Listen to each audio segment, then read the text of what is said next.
அநியாயம் செய்பவன் மனதில் இரக்கம் பிறக்க வேண்டும். அதை அனுபவிப்பவன் நடவடிக்கை அநியாயத்தின் பிரதிபலிப்பாய் மாறாதிருக்க வேண்டும்.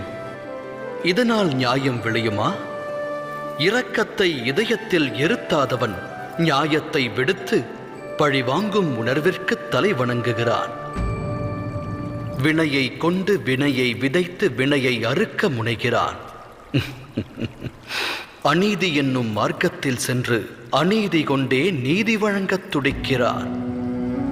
நியாயம் வழங்க புறப்படுபவன் விதிப்பயனால் அநியாயம் இழைக்கத் துவங்குகிறான்.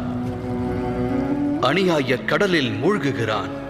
நியாயம் பழிவாங்கும் உணர்விற்கிடையே சிறு வித்தியாசமே உள்ளது. அந்த வித்தியாசத்தின் பெயரே தர்மம். உண்மைதானே? சிந்தித்து செயலா